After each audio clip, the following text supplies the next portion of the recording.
আলহামদুলিল্লাহ, সমস্ত প্রশংসা সেই মহান রব্বুল আলামিনের, যিনি আমাদেরকে দয়া করে, মায়া করে, অনুগ্রহ করে পবিত্র জুমার দিন জুমার নামাজের ফরিজ আদায়ের উদ্দেশ্যে মসজিদে আসার তৌফিক দিয়েছেন। আমরা সকলে একবার জোরে সোরে বলি আলহামদুলিল্লাহ। আলহামদুলিল্লাহ।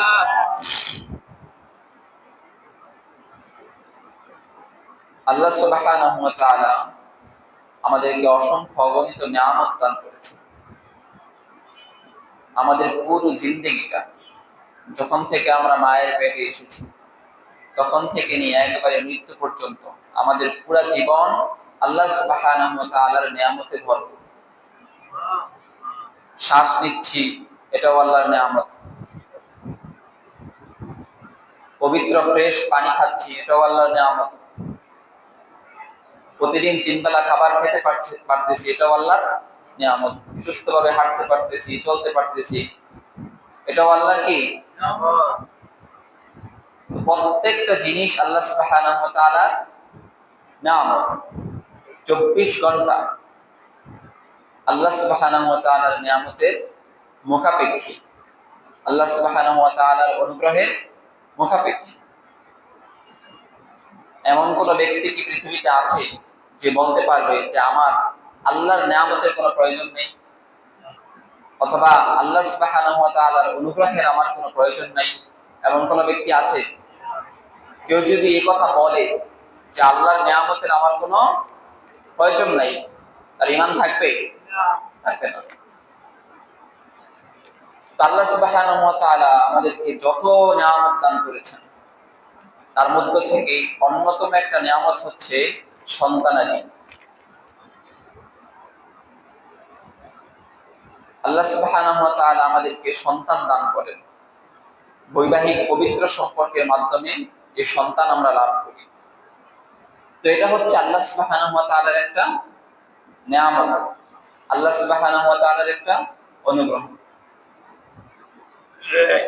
স্বাভাবিকভাবেই সন্তানের প্রতি পিতামাতা অত্যন্ত দুর্বল থাকে, এবং একটা মানুষের জীবনের সবচেয়ে বড় দুর্বলতার জায়গা হচ্ছে তার সন্তান, ঠিক না? মানুষ সন্তানকে যেভাবে ভালোবাসে, পৃথিবীর আর অন্য কোনো কিছুকে সেভাবে ভালোবাসে না। আল্লাহ সুবহানাহু ওয়া তাআলা কোরআনুল কারীমের মধ্যে ইরশাদ করেন, যুইনা লিন-নাসি হুব্বুশ শাহাওয়াতি মিনান নিসাই ওয়াল বানীন।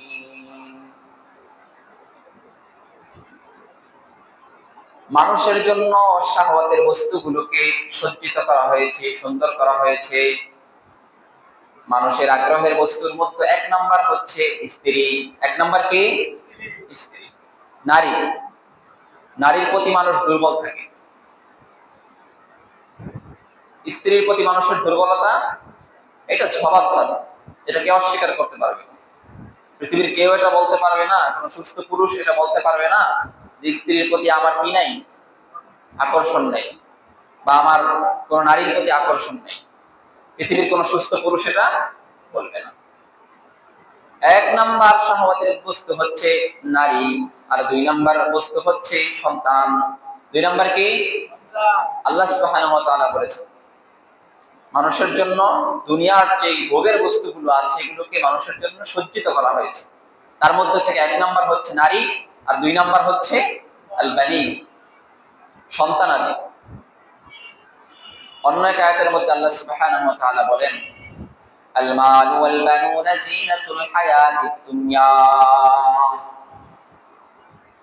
সম্পদ এবং সন্তান এগুলো হচ্ছে দুনিয়ার জীবনের জিনাত, এগুলো হচ্ছে দুনিয়ার জীবনের সৌন্দর্য। ওয়াল বাকিয়াতুস সালিহাতু খায়রুন ইনদা রাব্বিকা সাওয়াবান ওয়া খায়রুন আমালা। আর যেই নেক কাজ মানুষ করবে, সেই নেক কাজের প্রতিদান আল্লাহর কাছে তারা পাবে, সেগুলো আল্লাহর কাছে উত্তম। তাহলে অন্য আয়াতে সূরাতুল বাকারা, সেখানেও সন্তানকে কি বলা হয়েছে? আগ্রহ এবং আকাঙ্ক্ষার বস্তু বলা হয়েছে। সূরাতুল কাহফের মধ্যে আল্লাহ সুবহানাহু ওয়া তাআলা বলেছেন সন্তান এবং সম্পদ মানুষের আগ্রহের বস্তু, মানুষের জিনাত। স্বভাবজাত মানুষের সম্পদের প্রতি মনোযোগ আকর্ষণ হয়। মানুষের স্বভাবজাত মানুষ সন্তানের প্রতি, নিজের সন্তানের প্রতি মানুষের আকর্ষণ হয়। নিজের সন্তানকে কেউ ফেলে দিতে পারে না, এটা মানুষের তাবিআত, মানুষের স্বভাব। আল্লাহ তাআলা মানুষের মাইন্ডকে ওভাবে সৃষ্টি করেছেন। অন্য এক আয়াতের মধ্যে আল্লাহ সুবহানাহু ওয়া তাআলা বলেন, ইন্নামা আমওয়ালুকুম ওয়া আওলাদুকুম ফিতনাহ ওয়াল্লাহু ইনদাহু আজরুন আযীম। তোমাদের সম্পদ এবং তোমাদের সন্তান এগুলো হচ্ছে তোমাদের জন্য পরীক্ষা। এগুলো তোমাদের জন্য কি? পরীক্ষা স্বরূপ আমি দান করেছি। আমি তোমাদেরকে সন্তান দান করেছি এবং সম্পদ দান করেছি তোমাদেরকে এইটা পরীক্ষা করার জন্য, সন্তান পেয়ে তুমি আমাকে ভুলে যাও কিনা, সম্পদ পেয়ে তুমি আমাকে ভুলে যাও কিনা। সম্পদ অবশ্যই তুমি উপার্জন করবে। দুনিয়ার জীবনে চলতে হলে সম্পদের প্রয়োজন, কিন্তু সম্পদটা কিভাবে উপার্জন করবে আমি সেটা দেখব। তুমি কি সম্পদের ধোকায় পড়ে আমাকে ভুলে যাবে? সম্পদের ধোকায় পড়ে আমার নাফরমানি করবে নাকি আমার আনুগত্য করবে, এটা আমি পরীক্ষা করব। ঠিক তেমনই সন্তান আমি দান করেছি, তোমার আকর্ষণের জায়গা। সন্তানের জন্য তুমি হালাল পন্থায় দুনিয়ার মধ্যে যত চেষ্টা করবে সেটার জন্য সওয়াব পাবে, কিন্তু আমি এটা পরীক্ষা করব, এটা আমি দেখব যে তুমি সন্তানের মায়ায় পড়ে তুমি আমাকে ভুলে যাও নাকি সন্তানের মায়ায় পড়েও, সন্তানের মায়া থাকা সত্ত্বেও তুমি আমি আল্লাহর আনুগত্য করো। এটাই হচ্ছে সন্তান দিয়ে আল্লাহ মানুষকে পরীক্ষা করেন। ওয়াল্লাহু ইনদাহু আজরুন আযীম। আর আল্লাহ সুবহানাহু ওয়া তাআলার কাছে তোমাদের জন্য মহা প্রতিদান রয়েছে, অনেক বড় পুরস্কার রয়েছে। এই পুরস্কার তোমরা কখন পাবে? যখন তোমরা আল্লাহর এই পরীক্ষায় উত্তীর্ণ হতে পারবে। সন্তান এবং সম্পদের মায়া যখন তোমাকে আল্লাহ সুবহানাহু ওয়া তাআলার আনুগত্য থেকে বিমুখ না করবে, তখন আল্লাহ সুবহানাহু ওয়া তাআলার কাছে তোমার জন্য অনেক বড় কি আছে? পুরস্কারের ব্যবস্থা আছে আখিরাতের জিন্দেগি। তাহলে আমরা আজকে আলোচনা করব সন্তানের প্রতি একজন বাবা এবং একজন মায়ের কি কি হক জানার দরকার আছে না? সন্তানের প্রতি একজন বাবা একজন মায়ের হক আছে। বাবা মায়ের প্রতি যেমন সন্তানের হক আছে, সন্তানের প্রতিও বাবা মায়ের হক আছে।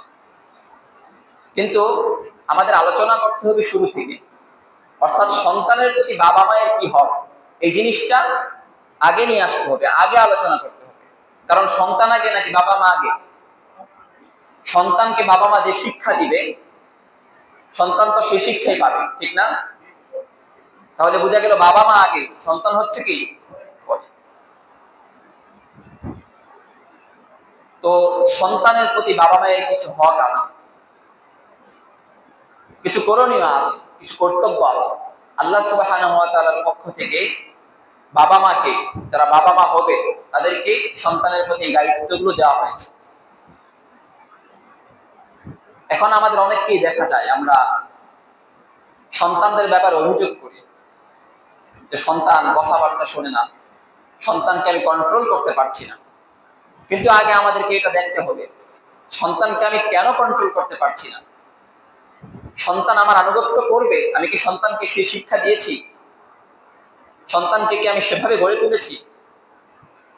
যদি আমি সেভাবে গড়ে না তুলি আমার সন্তানকে, তাহলে সন্তান আমার কথা শুনে না, সন্তানকে আমি কন্ট্রোল করতে পারি না, এই অভিযোগ, এটার কোনো মূল্য নেই। প্রথমে সন্তানের উপর আপনার যে দায়িত্ব এবং কর্তব্য সেটা পালন করতে হবে, তারপর সন্তানের কাছ থেকে পিতামাতার যে দায়িত্ব এবং কর্তব্য সেটা পাওয়ার দাবি আপনি করতে পারেন। কিন্তু আপনি সন্তানের উপর আপনার যে কর্তব্য, আপনার উপর সন্তানের যে কর্তব্য ছিল সেটা পালন করেন নাই, কিন্তু আপনি সন্তানের কাছ থেকে পরিপূর্ণ আনুগত্য আশা করেন, এটা সম্ভব নয়।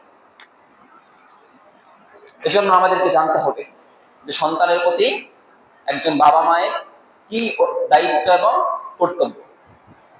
ইনশাআল্লাহ পর্যায়ক্রমে আমরা পিতামাতার প্রতি সন্তানের দায়িত্ব এবং কর্তব্য নিয়ে আলোচনা করব। তো সন্তানের প্রতি বাবা মায়ের 12টার মতো দায়িত্ব রয়েছে। 12টার মতো দায়িত্ব এবং কর্তব্য রয়েছে, যেগুলো আমরা সরাসরি কোরআন এবং সুন্নাহ থেকে পেয়েছি।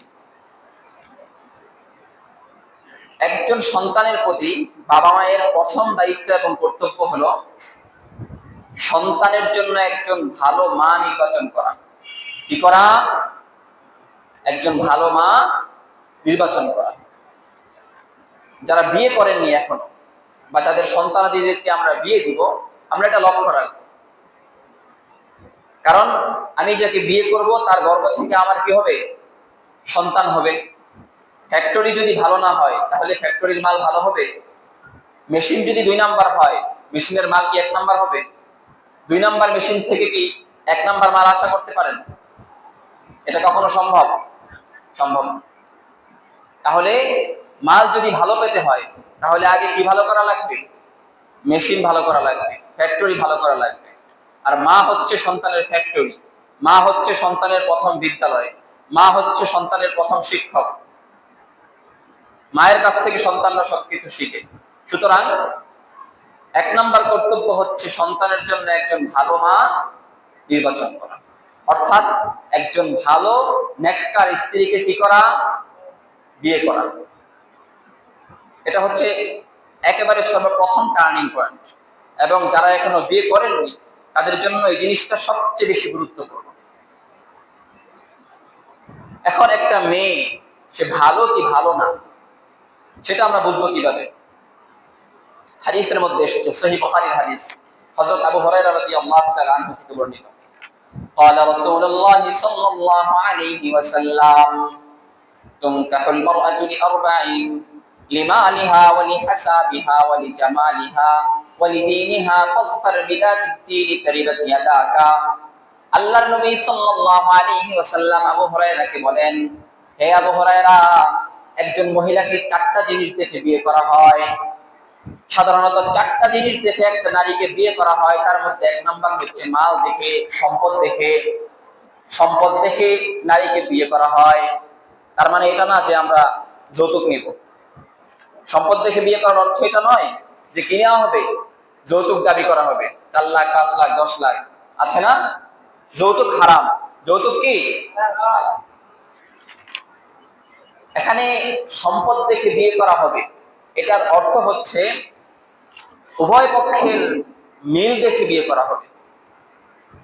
এক পক্ষ একেবারে আকাশের, এক পক্ষ পাহাড়ের চূড়ায় আর এক পক্ষ নিচুতে, এমনটা শরীয়ত সমর্থন করে না। ইসলামী শরিয়া বিধান দিয়েছে, যখন ছেলে মেয়ের মধ্যে বিয়ে হবে, 2 পক্ষের সামাজিক অবস্থান কি হতে হবে? সমান হতে হবে। কুফুর মাসালা শরীয়তের মধ্যে অত্যন্ত গুরুত্বপূর্ণ। এক পক্ষ একেবারে কোটিপতি, আরেক পক্ষ নুন আনতে পান্তা ফুরায়, এটা শরীয়ত সমর্থন করে না। এজন্যই আল্লাহ রাসূল এখানে বলেছেন লিমা আলিহা। কোন মহিলাকে বিয়ে করা যখন হয় তখন সর্বপ্রথম কি দেখা হয়? মাল দেখা হয়, সম্পদ দেখা হয়।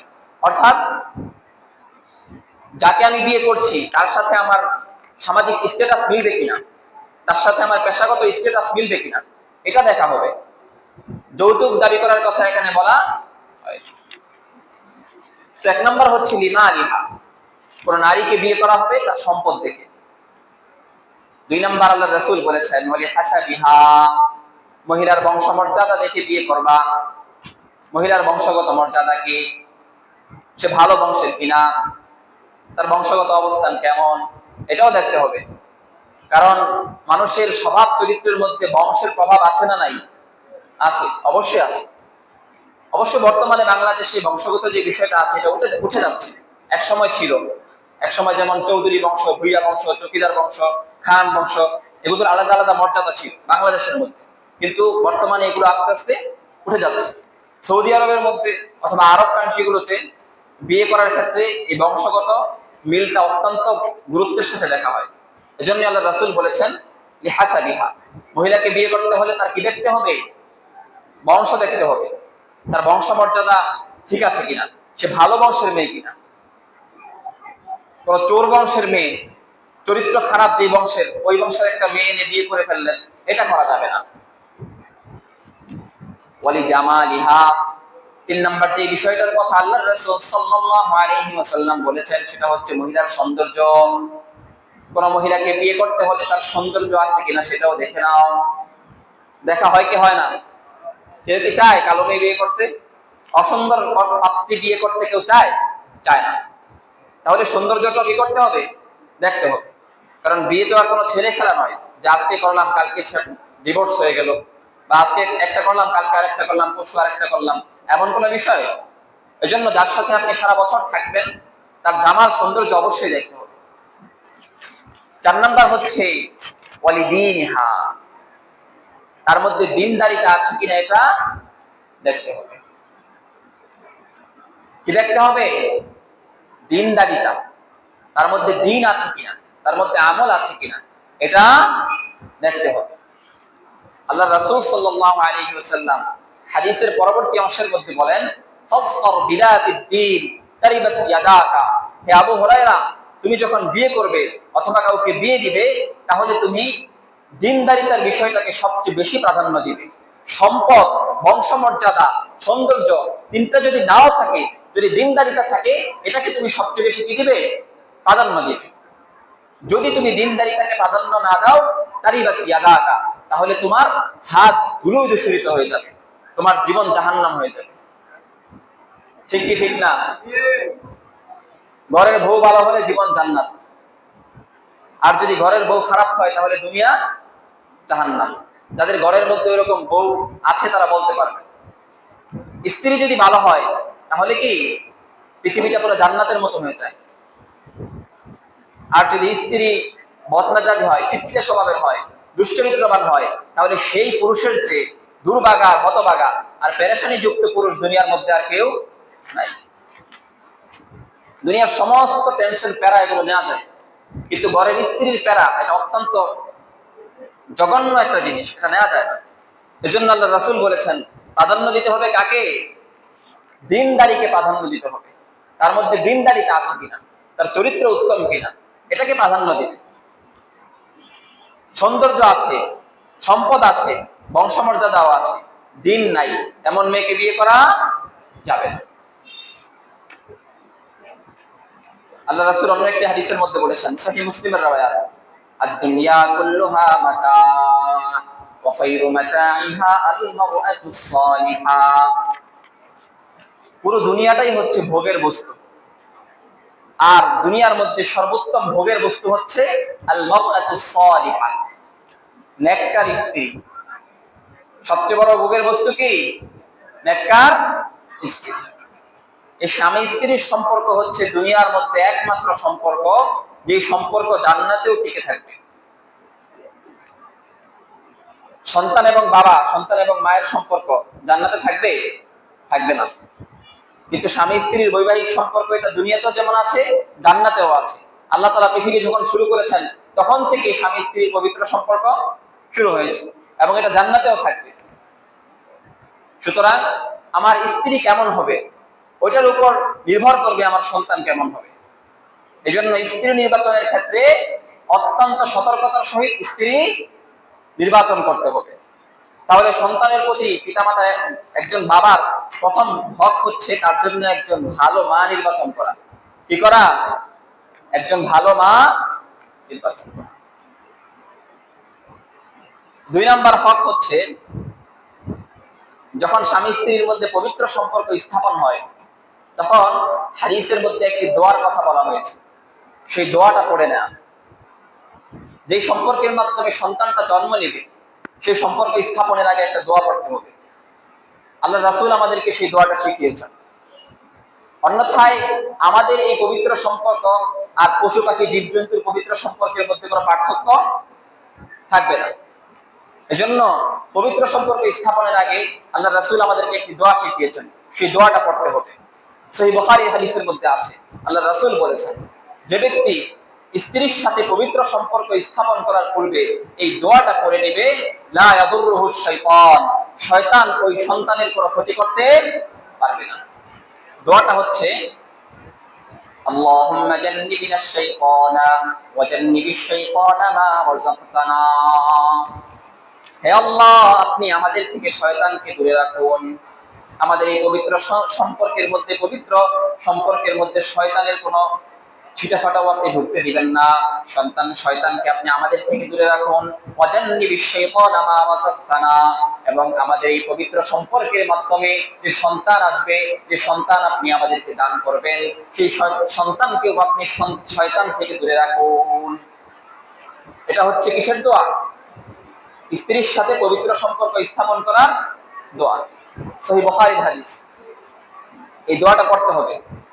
হাদিসের মধ্যে এসেছে, কেউ যদি স্ত্রীর সাথে সম্পর্ক স্থাপনের পূর্বে এই দোয়াটা করে নেয়, তাহলে ওই সম্পর্কের মাধ্যমে যে সন্তান জন্মগ্রহণ করবে, সেই সন্তানকে শয়তান ইবলিস কখনো স্পর্শ করতে পারবে না। ওই সন্তানকে শয়তান কোনো ক্ষতি করতে পারবে না। তাহলে 2 নাম্বার দায়িত্ব, কর্তব্য কি? সন্তান জন্মগ্রহণের আগেই কি করা? যখন পবিত্র সম্পর্ক আমরা স্থাপন করব, তখন এই দোয়াটা পড়ে নেওয়া। 3 নাম্বার হক সন্তানের প্রতি বাবা মায়ের 3 নাম্বার হক হচ্ছে, সন্তান যখন পৃথিবীতে আসবে, পৃথিবীতে আসার পর সাথে সাথে সন্তানের ডান কানে আজান এবং বাম কানে ইকামত দেওয়া। কি করা? ডান কানে আজান এবং বাম কানে। এখন তো আধুনিক যুগ চলছে, সন্তান জন্মগ্রহণ করার সাথে সাথে মায়ের পেটের ময়লা আবর্জনা এখনো পরিষ্কার করা হয়নি, একটা সেলফি তুলে ফেসবুকে দিয়ে দেয়। করে কিনা? করে কিনা? এখনো মায়ের পেটের যে ময়লা, এগুলো এখনো পরিষ্কার করা হয়নি, একটা ছবি তুলে সুন্দর করে ছবি তুলে এটা ফেসবুকে দিয়ে দেয়, আলহামদুলিল্লাহ আমি মামা হয়ে গেলাম, বাবা হয়ে গেলাম। এটা করা যাবে না। আল্লাহ রাসূল সাল্লাল্লাহু আলাইহি ওয়াসাল্লাম যে আমল আমাদেরকে শিখিয়েছেন, সেটা হচ্ছে সন্তান জন্মগ্রহণ করার পর সাথে সাথে তার ডান কানে আজান এবং বাম কানে কিরা ইকামত দেওয়া। হাদিসের মধ্যে এসেছে, আবু দাউদ শরীফের হাদিস, عن عبد الله بن ابي رافع رضي الله تعالى عنه قال رأيت رسول الله صلى الله عليه وسلم أذن في حسن بن علي بن أبي طالب رضي الله عنه حين ولدته فاطمة। আব্দুল্লাহ ইবনে আবু রাফি রাদিয়াল্লাহু তাআলা আনহু বলেন, আমি আল্লাহর রাসূলকে দেখেছি হাসানের জন্মের সময়, ফাতেমার গর্ভ থেকে যখন হাসান জন্মগ্রহণ করেছে, আল্লাহর রাসূল সাল্লাল্লাহু আলাইহি ওয়াসাল্লাম তার কানে আযান দিয়েছেন। কানে কি দিয়েছেন? আযান দিয়েছেন। তাহলে সন্তান জন্মগ্রহণ করার পর কি করতে হবে? ডান কানে আযান এবং বাম কানে ইকামত দিতে হবে। হাদিসের মধ্যে এসেছে, কোন নবজাতক যখন জন্মগ্রহণ করে, শয়তান তখন তাকে খোঁচা মারে। শয়তান কি মারে ভাই? তাকে খোঁচা মারে, তাকে ওয়াসওয়াসা দিতে থাকে। এই যে আপনি কানের মধ্যে আযান দিবেন, তাহলে আল্লাহর নাম যখন তার কানের মধ্যে বাজবে, শয়তান আর তার ধারে কাছে ভিড়তে পারবে না। এজন্য আমাদের প্রথম কাজ হবে কি? ডান কানে আযান এবং বাম কানে ইকামত দেওয়া। সেটা ছেলে সন্তান হোক অথবা, নাকি ছেলে সন্তান হলে খুশিতে দিবেন আর মেয়ে সন্তান হলে মুখটা কালো করে ফেলবেন, এমনটা? আল্লাহু আকবার, এটা জাহেলিয়াত। এখন মানুষ এমন করে, মেয়ে সন্তান হলে মুখটা কালো হয়ে যায়, মেয়ে সন্তান হলে স্ত্রীকে তালাক দিয়ে দেয়। আছে না নাই? স্ত্রীকে বাপের বাড়ি পাঠায় দেয়, শ্বশুর বাড়ির সাথে সম্পর্ক নষ্ট হয়ে যায়। মেয়ে কেন হইল? এমন পুরুষ আছে না? এমন জাহেলিয়াত মার্কা জানোয়ার আছে না নাই পৃথিবীতে? আছে। সন্তান ছেলে হবে না মেয়ে হবে, এটা কার হাতে? আল্লাহর হাতে। লিল্লাহি মুলকুস সামাওয়াতি ওয়াল আরদ ইয়াখলুকু মা ইয়াশাউ ইয়াহাবু লিমান ইয়াশাউ ইনাসা ওয়া ইয়াহাবু লিমান ইয়াশাউ যুকুর। আল্লাহ সুবহানাহু ওয়া তাআলা বলেন,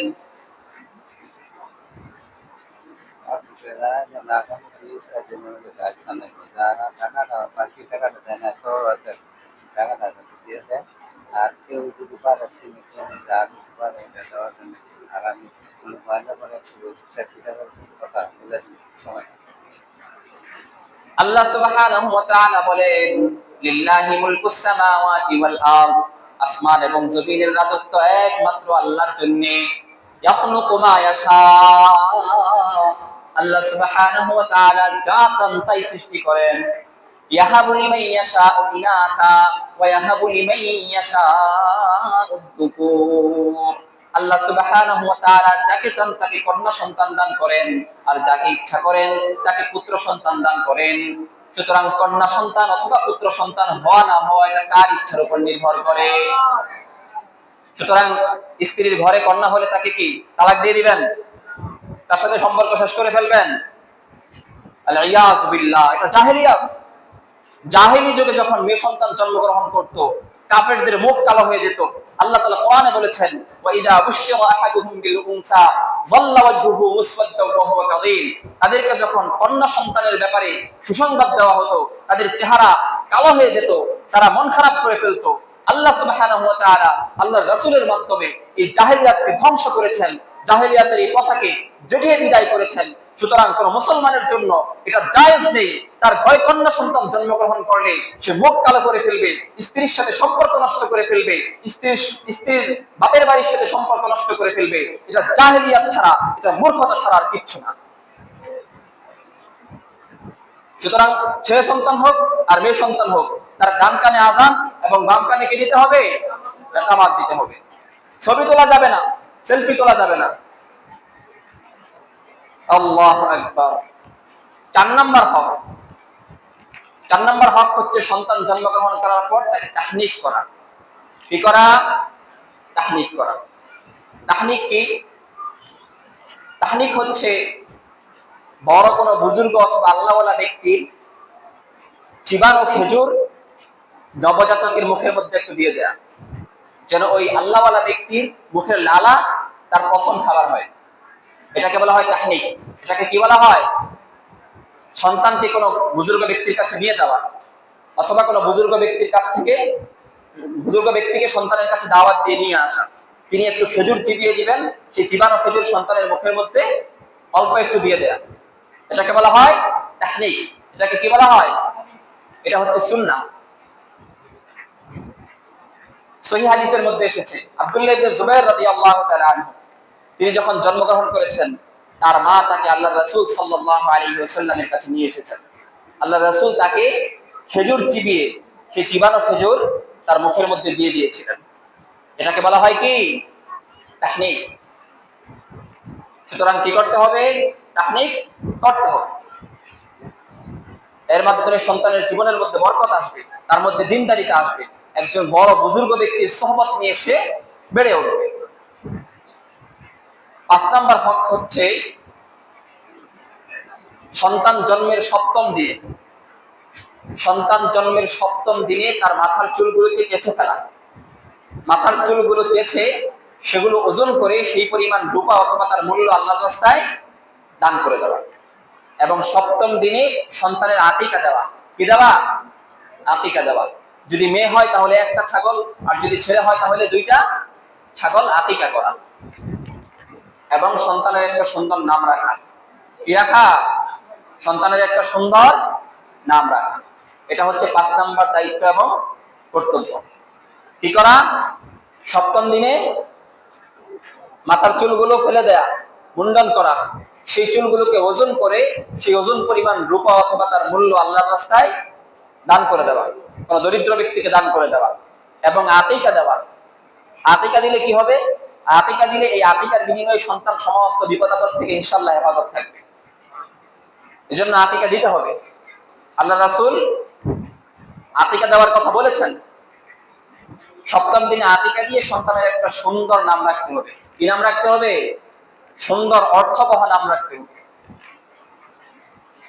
হাদিসের মধ্যে এসেছে, আল্লাহর রাসূল বলেছেন, সর্বোত্তম নাম হচ্ছে আব্দুল্লাহ এবং আমাতুল্লাহ। সর্বোত্তম নাম কি? ছেলেদের জন্য আব্দুল্লাহ এবং আব্দুর রহমান, আর মেয়েদের জন্য হচ্ছে আমাতুল্লাহ। এটা হচ্ছে সর্বোত্তম নাম। তা আমরা চাইলে যে কোনো নাম রাখতে পারি, সাহাবায়ে কেরামের নাম, নবীদের নাম, অথবা সুন্দর অর্থবহ কোনো নাম। আজকাল তো এমন নাম রাখা হয়, এই নামের কি অর্থ সে নিজেও জানে না, মানে এটা শুনেছে নাম রেখে দিয়েছে। এই জন্য উচিত হচ্ছে কোন উলামায়ে কেরামের সাথে পরামর্শ করা, যে হুজুর এই নামটা কি রাখতে পারি কিনা, এই নামটার সুন্দর অর্থ আছে কিনা। অনেকে আছে কোরআনে কারিমের একটা শব্দ নিয়ে নাম রেখে দেয়। কোরআনে কারিমের সব শব্দ দিয়ে তো নাম রাখা যায় না। কোরআনে কারিমে তো ফেরাউনের নামও আছে, হামানের নামও আছে, এই সমস্ত নাম কি রাখা যাবে? যাবে না। এজন্য কোরআনে কারিমে থাকলে সেই নাম রাখা যাবে না। আগে দেখতে হবে যে এই নামের অর্থ কি, তারপর সেই নাম রাখতে হবে। তাহলে সন্তানের প্রতি বাবা মার পঞ্চম দায়িত্ব কি? মাথা মুন্ডন করে সেই পরিমাণ রূপা দান করে দেওয়া, সন্তানের আতিকা দেওয়া এবং সন্তানের একটা সুন্দর নাম রাখা। সন্তানের প্রতি বাবা মার 6 নাম্বার দায়িত্ব এবং কর্তব্য হচ্ছে সন্তানকে হালাল রিজিক দেওয়া। সন্তানকে কি দেওয়া? হালাল রিজিক দেওয়া।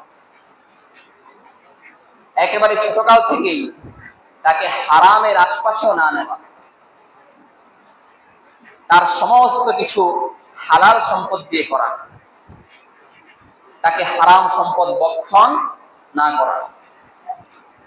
যে সন্তানকে আপনি হারাম টাকা দিয়ে লালন পালন করছেন, তার খাবারের ব্যবস্থা করছেন হারাম টাকা দিয়ে, তাকে পালতেছেন হারাম টাকা দিয়ে, এই সন্তান বড় হলে আল্লাহ সুবহানাহু ওয়া তাআলার আনুগত্য তো করবেই না। আর যে ব্যক্তি আল্লাহর আনুগত্য করবে না, সে আপনার আনুগত্য করবে, এটার আশা কিভাবে করে? সুতরাং বাবা মায়ের জন্য অত্যন্ত গুরুত্বপূর্ণ একটা কর্তব্য হচ্ছে যে সন্তানকে হালাল রিজিক দিয়ে লালন পালন করা এবং সন্তানকে হারামের আশপাশেও ব্যস্তে না দেয়া। এবং এটা করতে হবে একেবারে শুরু থেকে, যে সন্তানকে আপনি হারাম রিজিক দিয়ে লালন পালন করবেন, সেই সন্তান বড় হলে আল্লাহ সুবহানাহু ওয়া তাআলার আদেশ তো মানবেই না, আপনার নিজের আদেশও মানবে না। রক্ত মাংস হবে হারাম, হারাম সম্পদ দিয়ে, হারাম টাকা দিয়ে এই ছেলে, এই সন্তানের ভালো হওয়ার আশা করা বোকামি হবে। এজন্য আমরা আমাদের সন্তানদেরকে অবশ্যই হালাল রিজিক দিয়ে লালন পালন করব। অন্যথায় সন্তান যদি অবাধ্য হয়ে যায়, সেটা আমার নিজের দোষের কারণেই হবে। এক্ষেত্রে আমি অন্যকে দোষী করব, আমার সন্তানকে দোষী করব, তার আগে আমার নিজেকে দোষী করতে হবে। এই সন্তানকে আমার যেভাবে লালন পালন করা দরকার ছিল, তাকে আমার হালাল রিজিক দেওয়া দরকার ছিল, কিন্তু আমি তাকে হালাল রিজিক দিয়ে লালন পালন করি নাই, আজকে সে আমার অবাধ্য হচ্ছে। সুতরাং এর দায়ভার সম্পূর্ণ আপনার নিজের, এর দায় কার নয়? সন্তানের নয়। তো পিতামাতার প্রতি সন্তানের 12টা কর্তব্যের মধ্য থেকে আজকে 6টা কর্তব্য নিয়ে আমরা আলোচনা করলাম। ইনশাআল্লাহ আল্লাহ তাআলা যদি হায়াতে বাঁচিয়ে রাখে, তাহলে আগামী সপ্তাহে আরো 6টি কর্তব্য এবং দায়িত্ব নিয়ে আলোচনা করব। আল্লাহ সুবহানাহু ওয়া তাআলা আমাদেরকে উক্ত আলোচনাগুলোর উপর আমল করার তৌফিক নসিব করুক। ওয়া আখিরু দাওয়ানা আলহামদুলিল্লাহ।